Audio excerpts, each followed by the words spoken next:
Now, I mentioned at the beginning of my monologue that we're going to bring you a major exclusive, I think, that the police, incredibly, are charging that poor woman, Nicola Wilcox, who actually, all she did in the middle of these awful riots, she came out to offer the police some refreshment. She offered some ice lollies. It was a very hot night, beginning of August. Found herself being arrested and has now been charged with racially aggravated public order abuse. She is alleged to have shouted words to the effect of "Go home, you're devaluing property," to the Romanian crowd. Now, so this story has been brought to us by our brilliant international editor, Isabel Oakshott. So let's bring her in now, and in a little while we'll show you exactly what the West Yorkshire Police are describing astonishingly as a Romanian vigil. So welcome, Isabel. Hi, Kevin. And just to be clear, and it has been a bit of a confusing narrative, particularly for Nikki herself, she hasn't actually been charged. She was never charged. This was one of the bizarrest aspects of it. She was held in a police cell for 13 hours without a charge, and she was always completely bewildered as to why she had been arrested, why she had been carted off, why she was forced to spend 13 hours in a police cell. So she campaigned and battled for a long time after she was eventually released, again, without charge, to try to ascertain why it was that she had been carted off in the first place. And after a lot of effort, finally, she was sent her sort of rap sheet. And on that rap sheet, it says why she was carted off. And I think we're going to show our we'll tell our listeners why exactly that was. So in the event, she actually had to do some punishments. So even though she was never charged, there was what they call an out-of-court disposal. Right. So this is a way of making it go away. This is called a right of access request. This is called what are the police calling it? It's where you can apply to find out, and really you oughtn't to have to apply, but it's where you find out what it was you were charged, why you were hauled up in the first place. Well, listen, let's remind ourselves of exactly what, as I say, incredibly, the police are calling.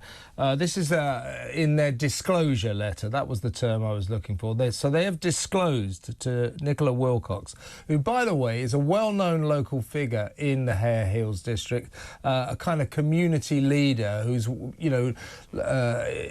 is a pillar of the community.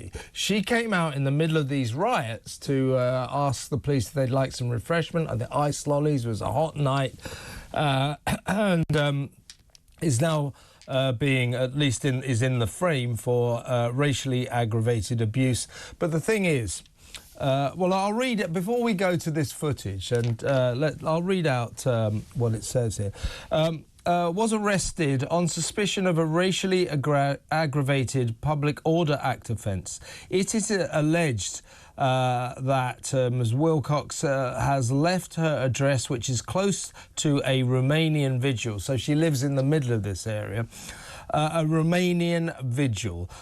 She demonstrated and shouted words to the effects of "Go home and you're devaluing property."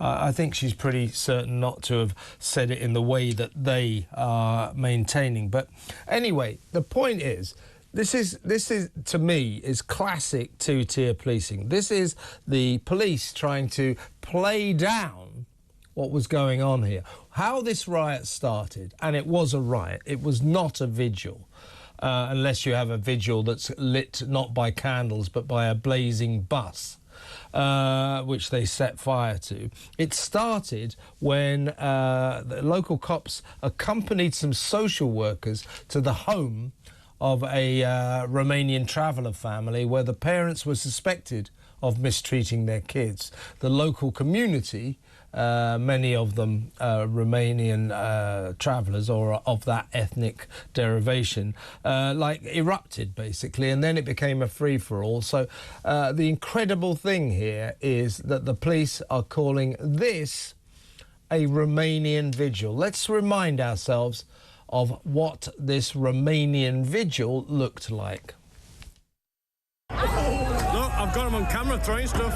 Look, got him.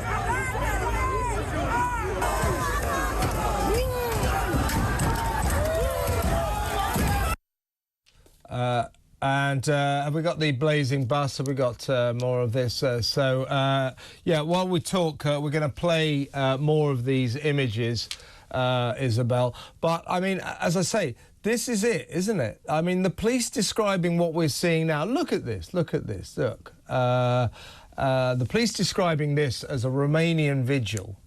It's just ridiculous. It's ridiculous.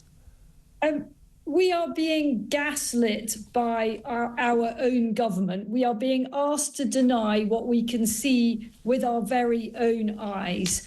If this was a vigil, then I have no idea what you would call lawless behaviour. I mean, I was there some time after it happened, and you could still see the scorched tarmac from where a bus had been set on fire. So as you said, this is only a Romanian vigil if vigils involve not candles, but actually torching vehicles.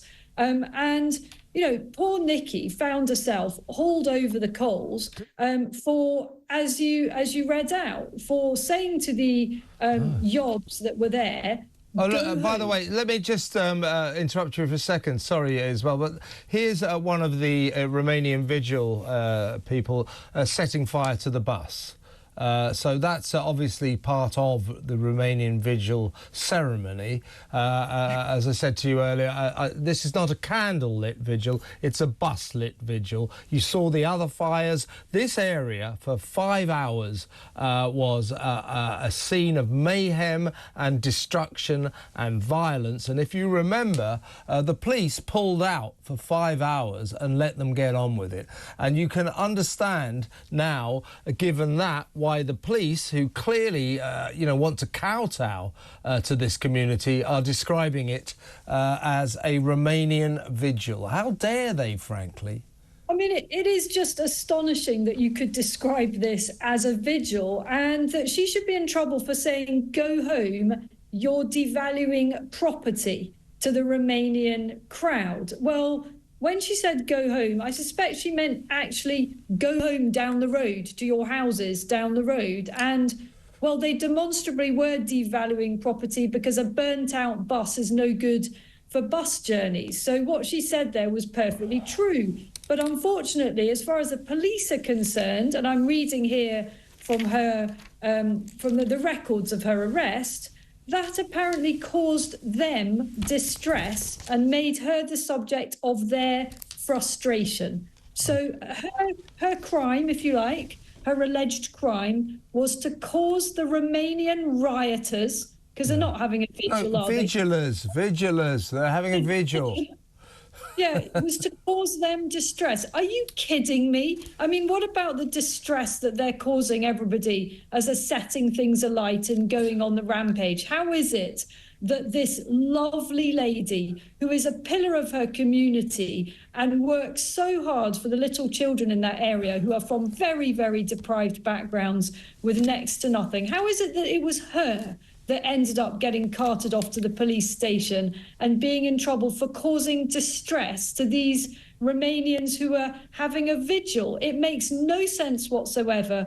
And it is part of a broader picture of we the people being gaslit by our own government, who have clearly got an extraordinarily sinister agenda. And I find it deeply disturbing, and I know how very distressing this whole thing has been for Nikki. Yeah. It didn't just go away, by the way. She may not have been formally charged, but she had to carry out some form of bizarre community service, even though there was never anywhere near enough to actually make anything stick. But nonetheless, to make it go away, she had to do some atonement. It's unbelievable. And you went up to Leeds to interview her, so let's remind ourselves, and I'm going to ask the viewers and the listeners, you have a look. This is Nicola Wilcox.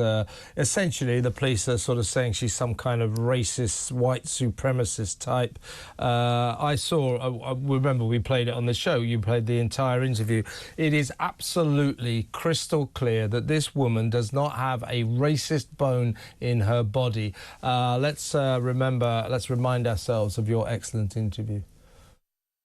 Went out basically to give the two police I could see from my window some refreshments, basically a couple of ice pops, because I thought from the carnage from the night before, I thought that bus must still be so hot.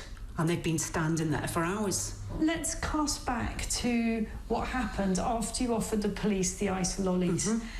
They didn't accept your gesture. No, they were quite angry at my presence being there.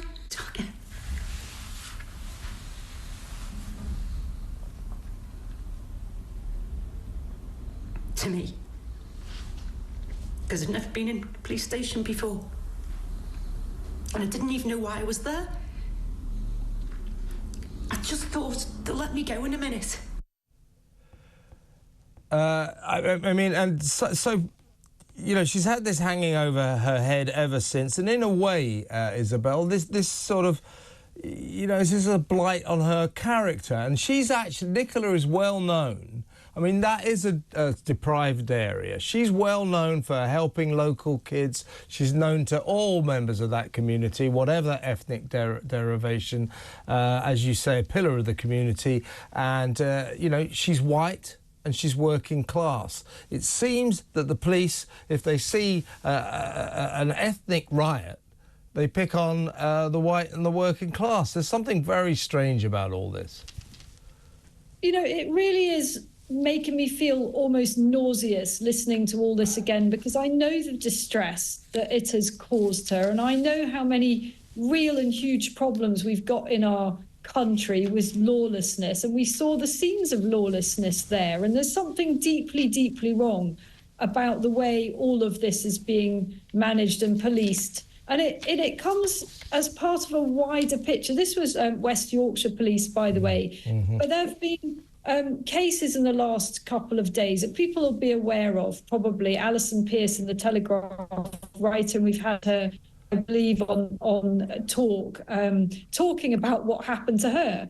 And these are people who are being persecuted, often without any full information as to why they're being pulled up by the police. That's exactly it. Because you're right, Nicola, as you could see there, she was pretty much confused about what was going on. Held in a police cell for 13 hours, never been in trouble with the police before.